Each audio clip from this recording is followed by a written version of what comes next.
The ruling elite has consistently undermined our endeavors to fully implement the Constitution, further noting that the Jubilee regime, which has been in power since April 2013, has caused the gradual collapse of the state through runaway corruption.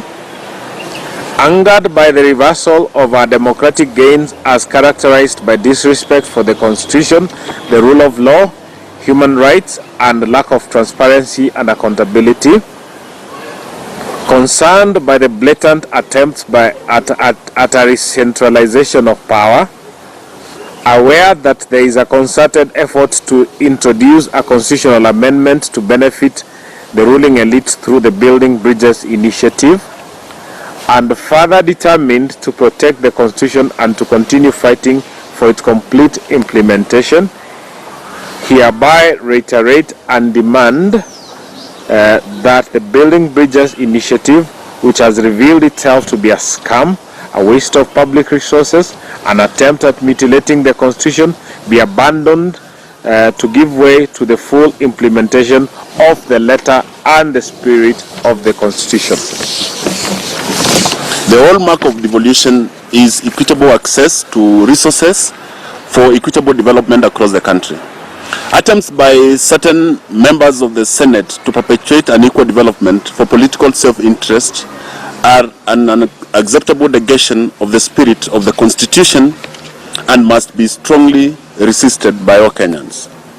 We demand that Parliament must immediately comply with the 2/3 gender rule enshrined in the Constitution, failing which the Chief Justice must immediately require the President to dissolve Parliament as provided for in Article 261, Sub-Article 7 of the Constitution.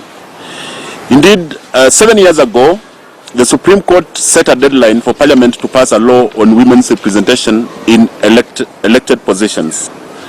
Twice thereafter, in 2015 and in 2019, the High Court has directed Parliament to enact such a law or face dissolution, but on every occasion, Parliament has mocked the people by disrespecting the Constitution and has emboldened the executive to disregard the 2/3 gender rule in naming. Nurtured and preserved by our post-independence leaders, appreciating that we endured and sustained the struggle for a transformed Kenya, aware that the Constitution was promulgated in August 2010, aware that the Constitution we promulgated in August 2010 is the text on which we shall found our future and the tool with which we shall reimagine and re-engineer our nationhood. Noting that since August 2010, the ruling elite has consistently undermined our endeavors to fully implement the Constitution. Further noting that the Jubilee regime, which has been in power since April 2013, has caused the gradual collapse of the state through runaway corruption. Angered by the reversal of our democratic gains as characterized by disrespect for the Constitution, the rule of law, human rights, and lack of transparency and accountability, concerned by the blatant attempts at a centralization of power, aware that there is a concerted effort to introduce a constitutional amendment to benefit the ruling elite through the Building Bridges initiative, and further determined to protect the Constitution and to continue fighting for its complete implementation, hereby reiterate and demand that the Building Bridges initiative, which has revealed itself to be a scam, a waste of public resources, an attempt at mutilating the Constitution, be abandoned to give way to the full implementation of the letter and the spirit of the Constitution. However, we'll continue.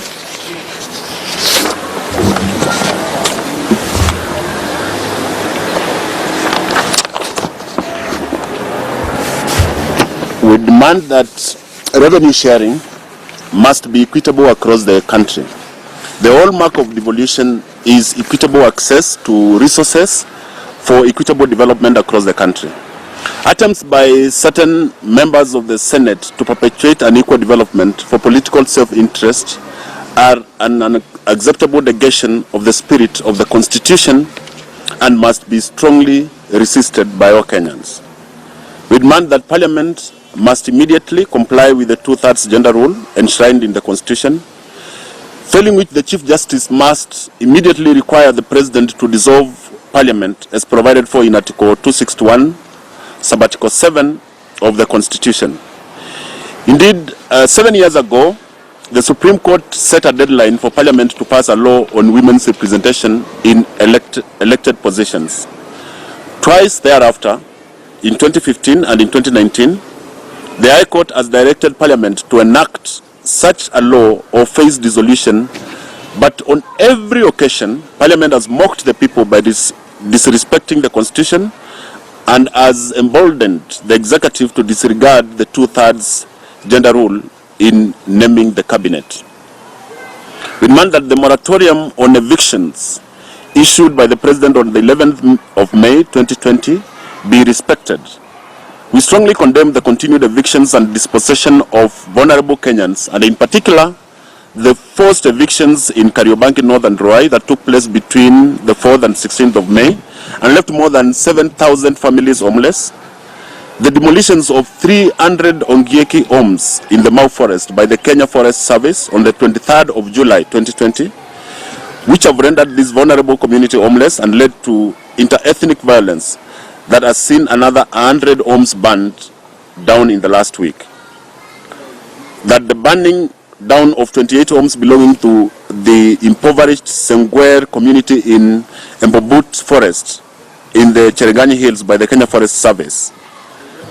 That as a matter of urgency, the government develops a more inclusive and human rights-centered response to the COVID-19 crisis. In effect, the lack of preparedness and effectiveness in preventing and suppressing the spread of the coronavirus, coupled with the brutality with which the state security and administrative apparatus have enforced the government directives, have traumatized vulnerable groups in the society who are battling unemployment, loss of livelihoods, and myriad other hardships brought about by the pandemic. Moreover, the theft of COVID-19 funds amid a national health crisis is an abhorrent manifestation of the ingrained culture of plunder of public resources that continues unabated under the indifferent watch of the government. Of particular concern is the evidence suggesting that the involvement of members of the President's family in the plunder of COVID-19 resources. We demand that in this instance, the government sheds its complacency and moves with haste to bring to justice those who have dared to turn to personal use resources destined to fund a national health emergency of unprecedented proportions. If the government fails to do so, we will commence a citizens' prosecution of those involved in the plunder of COVID-19 resources. Eunice will read the list.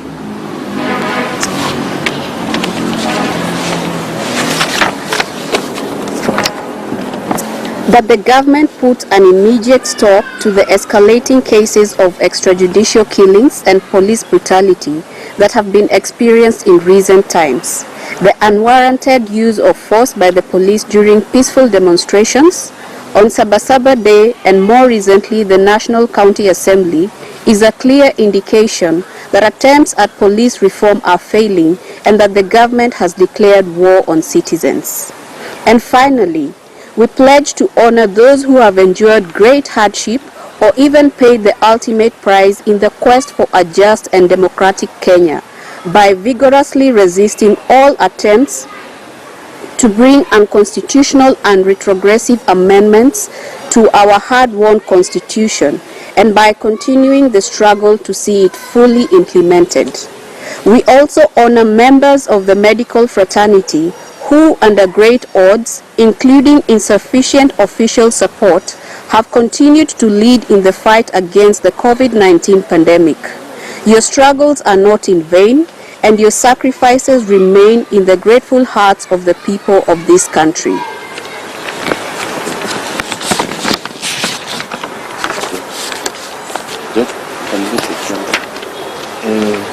We invite Q&A.